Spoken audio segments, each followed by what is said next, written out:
Welcome to the Investing Insights podcast from Morningstar.com. This podcast is brought to you by the Morningstar channel for Roku. Enjoy insightful, independent video content in your living room. Download the Morningstar channel to your Roku today. This week on the podcast, we examine the impact of the president's steel and aluminum tariffs. Our new quantitative rating for funds extends our range to more funds. Our analysts suggest 3 funds to hold for the long haul. Mark Miller tackles some Social Security questions. Damian Conover says Eli Lilly and Pfizer are undervalued. And we break down the results from Target and Costco.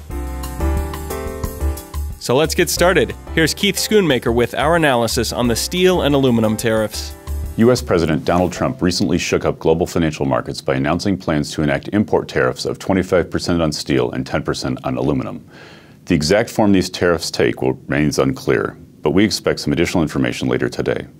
We've updated our forecast based on the expectation that certain key trade partners such as Canada and Mexico will be exempted. A blanket tariff covering imports from all countries would be far more severe.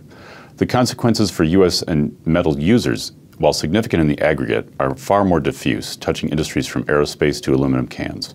Accordingly, our long-term forecasts and fair value estimates for these companies aren't materially affected.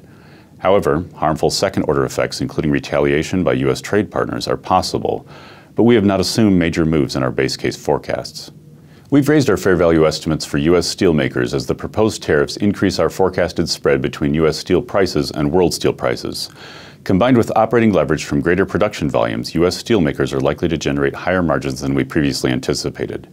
Regardless, we continue to forecast materially lower global steel prices, including the U.S., over the long run as Chinese gross capital formation decelerates, global overcapacity remains, and cost support falters as steelmaking raw material prices decline. Aerospace investors shouldn't panic over cost increases, not yet at least. Aluminum represents less than 10% of the cost of newer aircraft, and when average aluminum prices rose 23% last year, the aerospace industry managed to absorb the increase. Investors should be concerned about a trade war, though, because Boeing delivers around 70% of its aircraft to non-U.S. customers. In particular, retaliation from China is a concern. China accounted for more than 25% of 2017 deliveries and represents an estimated 20% of Boeing's backlog in unit terms. China could potentially shift aircraft purchases from the U.S. manufacturer toward Airbus. While the existing backlog most likely isn't at risk, new orders most certainly would be. We estimate the Chinese market alone will drive about $1.3 billion of operating profits for Boeing in 2018. That's 10 or 11% of operating profit and of our fair value estimate. We're more concerned about Spirit Aerospace Systems because as the largest independent aerostructures manufacturer, aluminum is a significant production input. But we're not planning to change our fair value estimate yet because we believe the tariff can be absorbed and that Spirit's contracts include abnormal price increase clauses. An increase in automotive input costs might have a temporary impact on margins, but if the impact were large enough to cause a downturn in auto demand, given the industry's capital intensity, the impact could be much more devastating. The key issue for the auto industry is how long the tariffs last. Automakers use staggered contracts, collars, and long-duration contracts to attempt to smooth out changes in steel and aluminum pricing. GM and Ford source about 90 to 95% of their U.S. steel needs domestically. We estimate that in a worst-case scenario, the proposed steel and aluminum tariffs would result in approximately a 1% increase in the average price of a light vehicle sold in the U.S.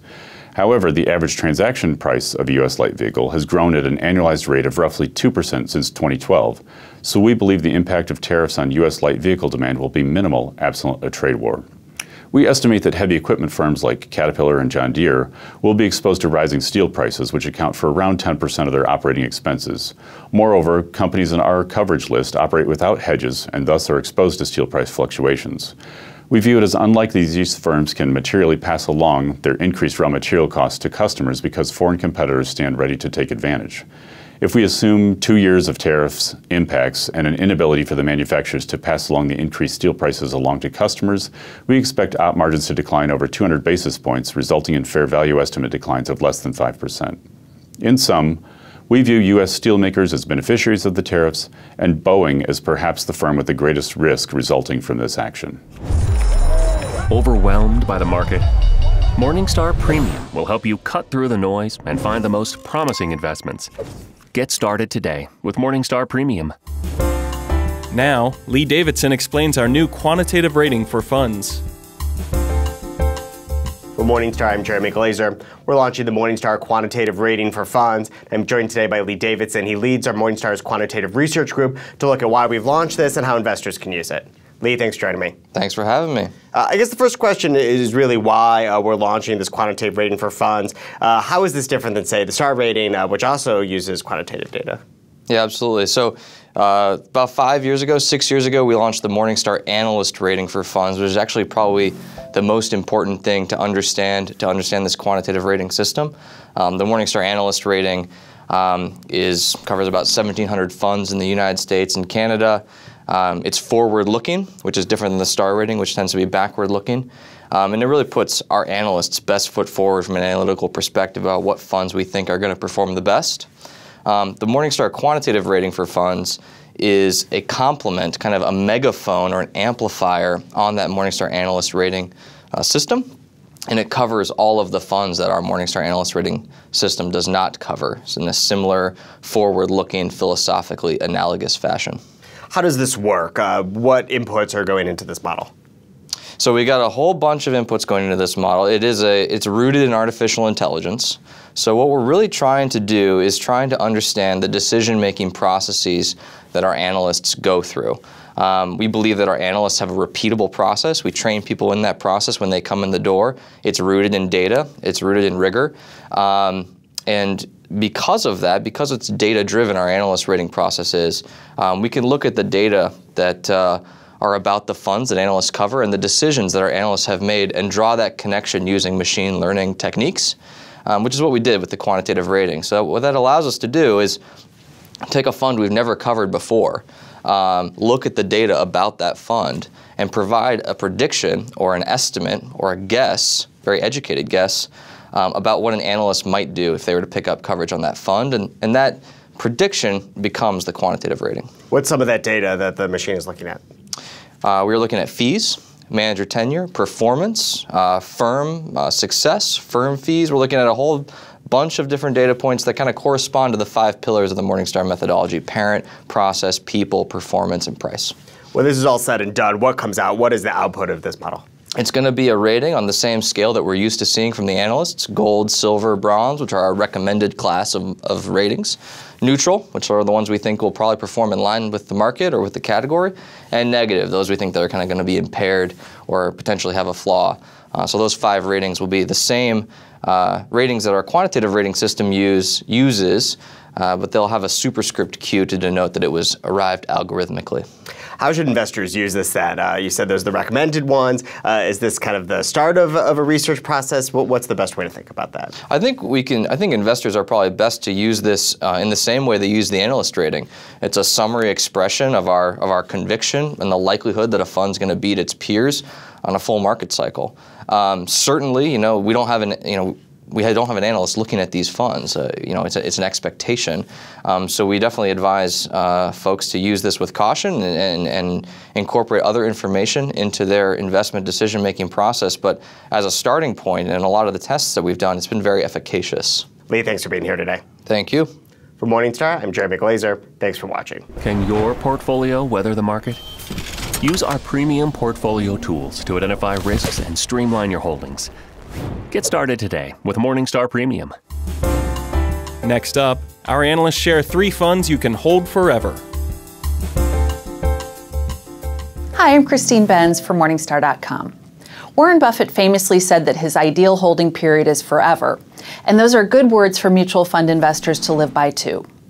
Buying and holding investments for a very long time helps keep trading costs to a minimum, and it will also help limit the drag of taxes on your taxable account. Trading infrequently also lessens the amount of time that you'll have to spend on your portfolio. Index tracking funds, whether traditional index funds or ETFs, are the ideal set-it-and-forget-it options. You won't have to worry about portfolio managers coming and going or the fund strategy changing, and one index fund can cover the whole U.S. market. iShares Core S&P Total U.S. Stock Market Index, ITOT, is a great fund to own forever because it's very broadly diversified and very cheap. This fund only costs 3 basis points per year, so that means for every $10,000 invested, iShares only charges you $3 to own this fund. and the fact that it owns nearly every stock in the U.S. market means that you don't have to shift between large, mid, and small cap stocks. You can own this one fund and own nearly every stock in the U.S. market. A big advantage of a broadly diversified portfolio that's market cap weighted is that it's very efficient to run. The stock weightings are set by their prices, so they adjust automatically as the market ebbs and flows. Because this fund is always fully invested, that means that there is some downside risk. It will feel the full force of a bear market, but it also means that it won't miss a rally. For instance, during the bear market in October 2007 through March 2008, it lost more than the average fund in the U.S. large blend category, but it recovered more quickly than those funds because it didn't miss the first part of the rally. All said, this fund earns a Morningstar analyst rating of gold and is a cheap, efficient, and quick way to own the entire U.S. stock market. Bond investors can also reasonably buy a broad bond market index fund and call it a day.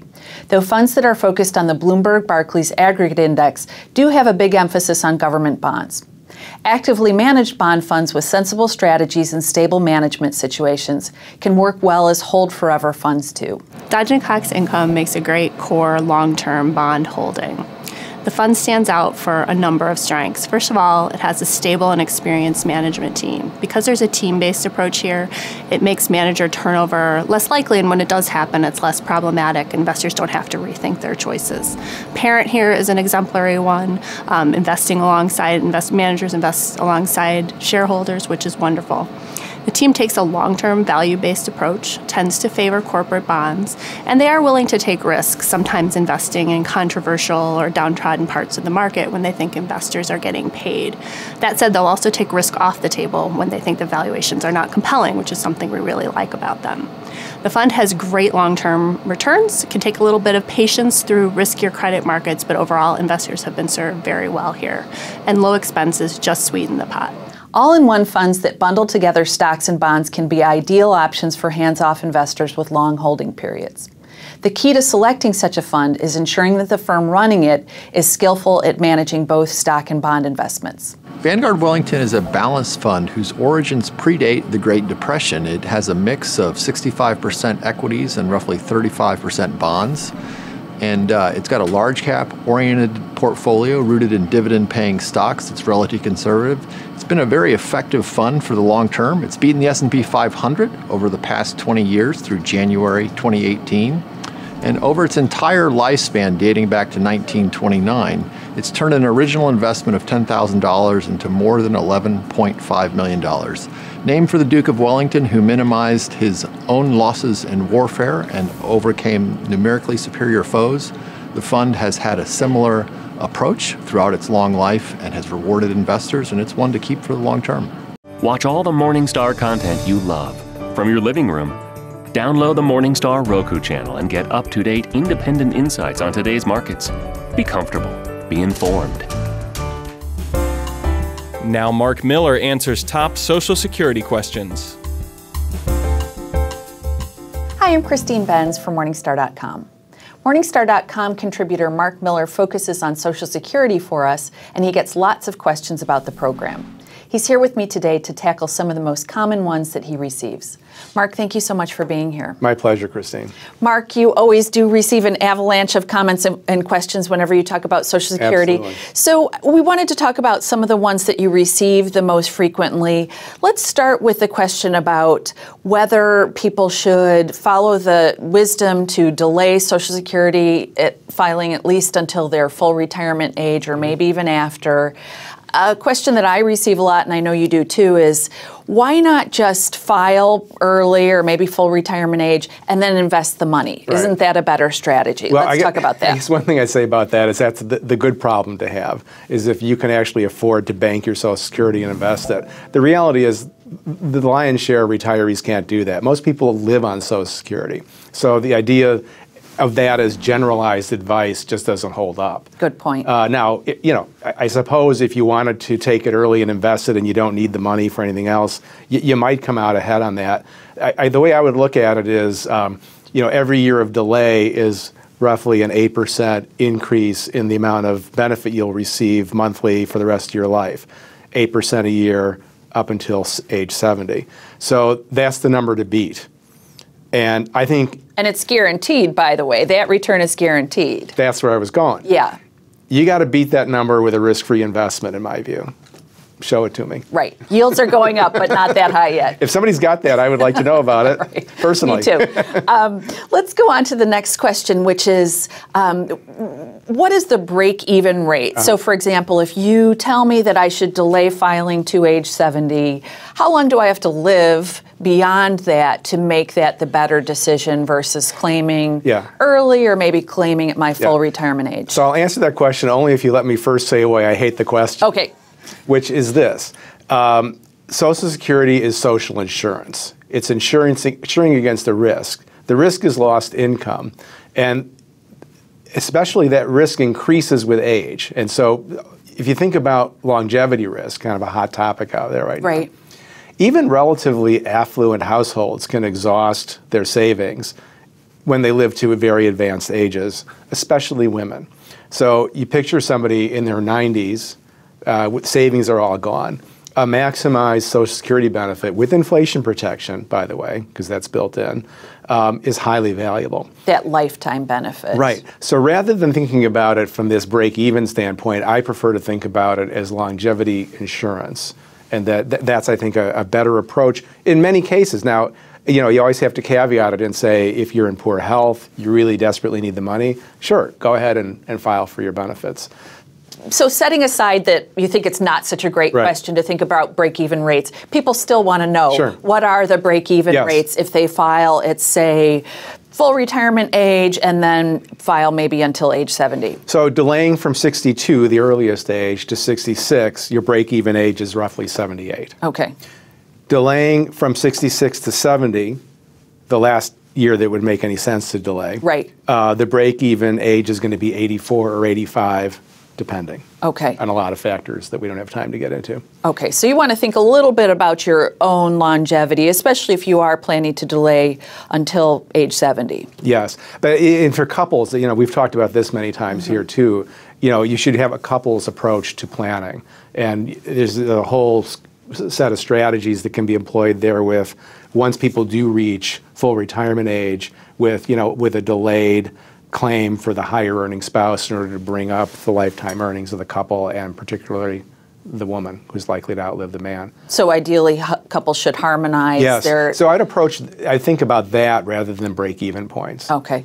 One question you say you get a lot, Mark, relates to how to fix Social Security and some strategies that might be in play down the line to address shortfalls in terms of Social Security's kitty. So let's talk about means testing. You say you get that question a lot. Whether I call it the Warren Buffett question. Okay. So the question is, Warren Buffett and Bill Gates don't need Social Security, so shouldn't we means test Social Security? So I guess they don't get anything, I guess, is the implicit question. So there's a few things about this. One is there aren't that many Warren Buffetts in the world. So even theoretically, if you cut Warren Buffett's, I assume he gets a maximum benefit. I would think, yes. About $2,400 a month. If even you take back his $2,400 a month, there's not enough there to make a difference in the solvency of Social Security.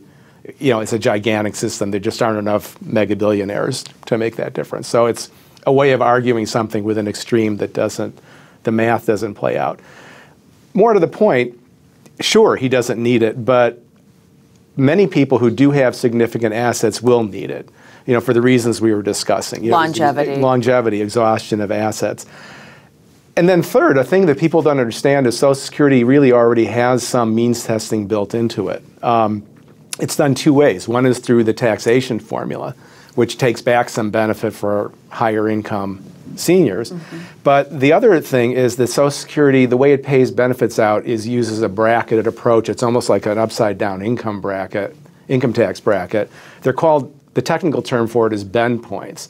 What it amounts to is for people who are sort of low income or up sort of into middle class levels of benefits get about a 90% return on their earned credits. Then there's another bracket on the pyramid that reduces for the next tier of your benefit. You get 32% of that back. And then outside of that, it's 15. So it's pyramided in this way. So the greatest level of income level replacement that goes on in Social Security goes to lower and middle class households. The program is designed primarily targeting middle class and lower middle class households, working households. That's really what it's designed to protect primarily. So there already is means testing in the program.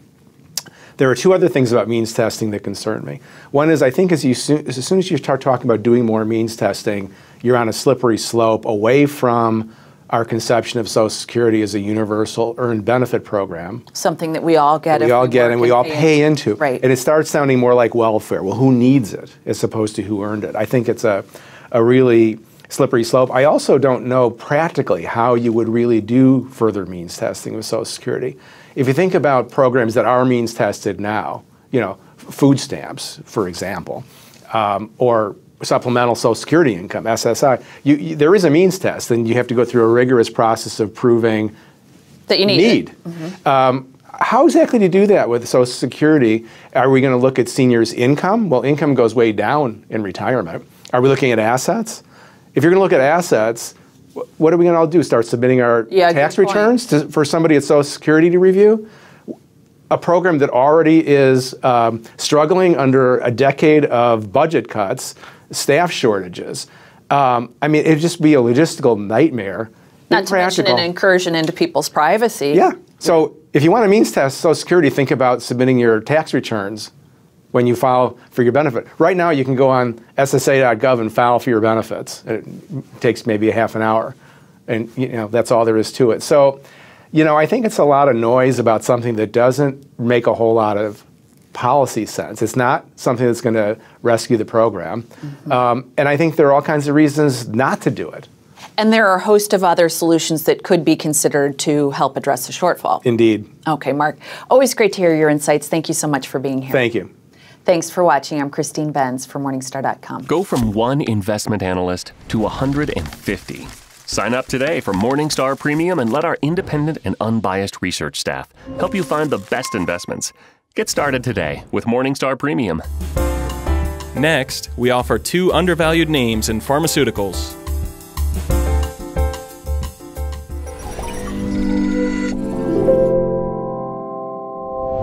In the current market dynamics, we've got a lot of sectors that we think are overvalued. But within this dynamic, we also are looking at the healthcare sector, most notably the pharmaceutical industry, as being undervalued. And we think a lot of reasons are for increased concern about drug pricing reforms around drug prices in the United States. And we think these concerns are overblown. While there could be some new additional regulation around drug prices, we don't think there's going to be a major shift there. And one of the ways the pharmaceutical firms are fighting back against potential pricing reforms is to really fight for new innovation. And a couple firms we like that are really well positioned in innovation are Pfizer and Eli Lilly. First with Pfizer, they're really pushing deep into oncology. That should be a good growth engine for them going forward. Secondly, with Eli Lilly, they're very well positioned in immunology. And so areas like psoriasis, areas where the body is not taking on the disease in the right way, this firm is bringing the next generation of drugs that have very strong pricing power and will likely get strong market penetration. So within this context of drug pricing reforms, we really like firms that have innovation, and Eli Lilly and Pfizer are well positioned both from valuation and strategically to bring out these drugs that should have strong pricing power. No matter what part of the market you're targeting, Morningstar Premium Screeners are your shortcut to finding the best investments. Get started today with Morningstar Premium. And lastly this week, we analyze the earnings reports from Target and Costco. No-Moat Target issued fourth quarter results earlier this week that showed its transformation is starting to bear fruit as transactions growth accelerated from last year. These results far outpaced the nearly flat transaction trends generated over the past decade, which we attribute to the 29% bump in digital sales. The picture remains mixed, however, when considering its operating margins were down and below our estimates. In our view, this narrowing of margins shows the level of competition and investment required to compete in the retail space, supporting our no-moat thesis. Incorporating these mixed results and the time value of money, we plan to increase our $63 fair value estimate by a low single-digit percentage. Even after the stock is sold off, we still see shares as a bit overvalued. Also this week, wide moat Costco reported second quarter results that show its moat is fully intact, with comparable store sales up 8.4%. Unlike peers, Costco also boasted 20 basis points of operating margin expansion to 3%. Despite the noise resulting from a Thanksgiving date shift, results are tracking mildly better than our full-year estimates. Combining this with a slightly lower tax rate, we intend to raise our $163 fair value estimate by a mid-single-digit percentage. Shares are down slightly, but we don't think the current share price accounts for the competitive pressures that could ensue. As such, we believe prospective investors should await a larger margin of safety before investing. That does it for this week's Investing Insights podcast from Morningstar.com. We hope you have enjoyed our program, and we welcome your feedback. Please send your comments and questions to podcast@morningstar.com. From everyone here at Morningstar, thanks for listening.